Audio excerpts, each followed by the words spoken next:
අයිබෝන්. ඉතින් අවුරුදු 5ක් විතර තිබ්බ තහනමකින් පස්සේ ආයමත් ලංකාවට වාහන ගේන්න අවසර දීලා තියෙනවා. ඔව්. හැබැයි ඉතින් ඒකම මේ වාහන මිල ගණන් අන බදු ගැන එහෙම ලොකු කතා බහක් ඇති වෙලා නේද? ඇත්තටම. ඔව්. හැබැයි අපි මේ ලැබිලා තියෙන වාර්තා එහෙම අරගෙන මේ වෙළඳපොළ විශ්ලේෂණත් එක්ක මේ ගැන ටික ගැඹුරින් කතා කරමු. බලමු මේක සාමාන්‍ය කෙනෙක්ට අර වාහනයක් ගන්න ඉන්න කෙනෙක්ට කොහොමද බලපාන්නේ වෙළඳපොළට මොකද්ද වෙන්නේ කියලා. ඔව් මේ ඇත්තටම මේක ටිකක් සංකීර්ණ තත්ත්වයක්. මතකනේ? තහනම ආවේ අර විදේශ විනිමය ප්‍රශ්නෙත් එක්කනේ. අර සංචිත බේර ගන්න. ඕ. දැන් ඉතින් ආණ්ඩුව බලන්නේ අර විදේශ විනිමය පැත්තත් බලාගෙන ආදායමකුත් හොයාගන්න ගමන් වෙළඳපොළේ ඉල්ලුමත් ටිකක් බැලන්ස් කරන්න. හරි. ජාත්‍යන්තර මූල්‍ය අරමුදලත් කියලා තියෙනවා වගේ මේක පරිස්සමෙන් කළොත් ආදායමක් හොයාගන්නත් පුළුවන් කියලා. ඒත් එක්කම මේ කතාව ආවේ සුසුකි වැගන් ආර් එකක් කෝටිය පනිනවා කියලා. ඒකම ඇත්තටම කොහොමද එහෙම වෙන්නේ? බදු ගැන මොනවද හරියටම කියවෙන්නේ? ප්‍රධානම හේතුව තමයි ඉතින් අර බදු එක උඩ එක එකතු වෙන එක.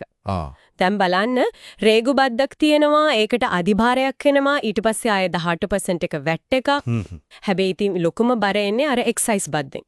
ඒ කියන්නේ අර නිෂ්පාදනයේට හරි ආනයනයට හරි ගහන විශේෂ බද්ද. හරි. ඒක සමහර වෙලාවට 200%ක් 300%ක් ඊටත් වැඩි. සමහර වාහනවලට තව සුඛෝපභෝගී බද්දකුත් තියෙනවා. අප්පා. ඉතින් මේ ඔක්කොම එකතු වුණාම අර මුලින් ගේන ගාන වගේ කීප ගුණයක් තමයි අන්තිමට පාරිභෝගිකයට එන්නේ. ඒ කියන්නේ අර 600%ක් විතර බදු බරක් එන්න පුළුවන් කියන එක ඇත්තක් වෙන්නත් පුළුවන්. සමහර වාර්තාවල එහෙම සඳහන් වෙනවා අර බද්දට බද්දක් කියන කතාවක් තියෙන්නේ. ඒ කියන්නේ එක්සයිස් එකටත් වැට් එකතු වෙන නිසා. හරි. ඒ බදු ප්‍රශ්නෙත් එක්කම තව අලුත් සීමාවකුත් තියෙනව නේද මේ වාහන ගේන විදිහට අවුරුදු 3කට වඩා පරණේව බෑ වගේ. ඔව්. කලින් අවුරුදු 5කින් 7ක් වුණත් අවුලක් තිබ්බේ නෑ නේද? ඇයි ඒ සීමාව එකත් මිලට බලපානව නේද?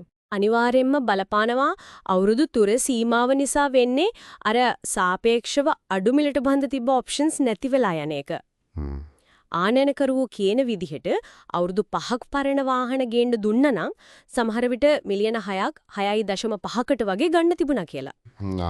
අනිත් එක තමයි අර වාහනේ වයස බලන්න නිෂ්පාදිත දිනේ පාවිච්චි කරන එක. ඒක හොයාගන්න අමාරුයි රජයට ආදායම් අහිමි වෙන්නත් පුළුවන් කියලා යාලා ප්‍රශ්න කරනවා. ඊටට අද ජපාන් බැංකුවල් සී ප්‍රතික්ෂේප කරන කතාවකුත් තියෙනවා කිව්වේ. ඔව් ඒ වගේ තත්ත්වයකුත් වාර්තා වෙනවා. ඒකට හේතුව විදිහක කියන්නේ කලින් රජය ගත්ත තීරණ කියලා. ඉතින් මේ ඔක්කොම එකතු වුණාම සාමාන්‍ය කෙනෙක්ට මේක තවත් අමාරු වෙනවා. එතකොට වෙළඳපොළ පැත්තේ බැලුවොත් අර පාවිච්චි කරපු වාහන used car market එක ඒ වගේ මෙලත් වෙනස් වෙලාද මොනවද උදාහරණ තියෙන්නේ? ඔව් ඒකෙත් බලපෑමක් පීනවා. උදාහරණයක් විදිහට අර Toyota Corolla 121ක්. ඒකේ මිල ලක්ෂ කීපයකින් වැඩි වෙලා ලක්ෂ 4-7ක් විතර වෙනවා කියනවා. අලුත් MGZ එකක් ලක්ෂ 140ක් වගේ වෙනකොට used එකක් තාමත් ලක්ෂ 90ක් වගේ. ඒ කියන්නේ used market එකේ මිලත් එච්චර අඩු වෙලා නැහැ. අඩු වෙලා නැහැ. අනිවාර්යයෙන්ම අලුත් ඒවා මිල වැඩි නිසා used ඒවාට ඉල්ලුම වැඩිනේ. ඒක නිසා මිල ගණන් එහෙම ලොකුවට අඩු වෙන පාටක් නැහැ. සමහරු කිව්වට අලුත් වාහන ආවම ටිකක් අඩු වෙයි කියලා. මම හිතන්නේ සමස්තයක් විදිහට ඉහළ මට්ටමක තියෙන 3 wheel එකක් වුණත්. කලින් ලක්ෂ 9ක් විතර තිබ්බ එක දැන් ලක්ෂ 21ක 22ක් පෙන්නලා කියලායි කියන්නේ. ඉතින් මේක මිනිසුන්ගේ අතේ සල්ලි ඉතුරු වෙනකටත් බලපානවා ඇඩ්වකාටා වගේ ආයතනයක පෙන්වා දෙනවා. හරි.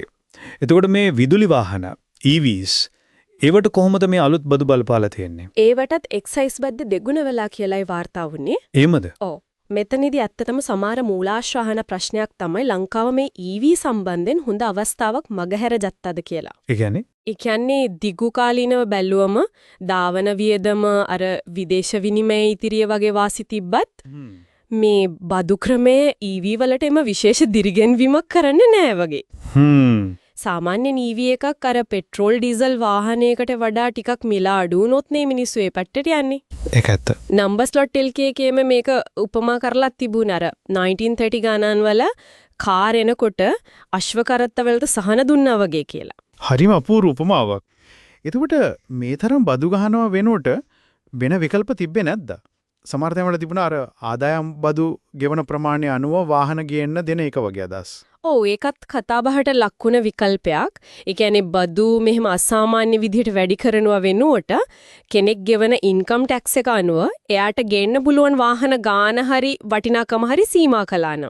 ඒකෙන් ඩොලර් එලියට යන එකත් පාලනය වෙනෝ රජයට ආදායමකුත් එනෝ මිනිස්සු හරියට බදු ගෙවන්නත් පෙළඹෙනෝ කියලා ඒ අදහස. ඒක ටිකක් සාධාරණයි වගේ නේද? ඒ මතය දරණය කියන්නේ එහෙමයි. දැන් මේ තියෙන ක්‍රමය පහසුම එක වගේ පේනනට ඇත්තදම බර වැටෙන්නේ අන්තිමට වාහනේ ගන්න කෙනාට. ඒ වගේම වත්කම් මෙල કૃත්‍රිමව උඩ යනවා. ඒක ආර්ථිකයට හොඳ නෑ කියලායි කියන්නේ. CMTA වගේ සංගමුත් ඉල්ලන්නේ ස්ථාවර ප්‍රතිපත්තියක් නේද? ඕ එයාලා ඉල්ලන්නේ මේ වගේ හදිස්සි తాවකාලික දේවල් නෙමෙයි දිගුකාලීන බැලන්ස්ඩ් ප්‍රතිපත්තියක්. එහෙමනම් ඉතින් සාරාංශයක් විදියට ගත්තම තහනමේ වත් උනාට මේ අධික බදුයි අලුත් සීමායි නිසා වාහනයක් කියන එක තාමත් ගොඩක් දෙනෙක්ට හීනයක් වෙලා. ඇත්තටම වෙළඳ පොළට වගේම මිනිස්සුන්ගේ බලාපොරොත්තු වලටත් මේක ලොක්කොට බලපාලා දිනෝ අර විදේශ විනිමය ආදායම මිනිස්සුන්ට දරන්න පුළුවන් ගාන මේ තුනම බැලන්ස් කරන එක තමයි අමාරුම දේ වගේ. ඔව් අවසාන වශයෙන් හිතන්න දෙයක් තියෙනවා. විදේශ විනිමය කළමනාකරණය අත්‍යවශ්‍යයි. ඒකේ ප්‍රශ්නයක් නැහැ. හැබැයි මේ තරම් දැඩි බදු, දැඩි සීමාවලින් ආර්ථිකයේ අනිත් දේවල් මිනිස්සුන්ගේ ජීවන තත්ත්වය ඕනවට වඩා හිර කරනවද? සමහර විට පාලනයක් ඇතුව ඒ ටිකක් හරි දරන්න පුරුවන් මිලකට වාහනයක් දෙන්න ඒකම පොදු ප්‍රවාහනය EV වගේ තිරසාර දේවල් දිරිමත් කරන ප්‍රතිපත්තියක්.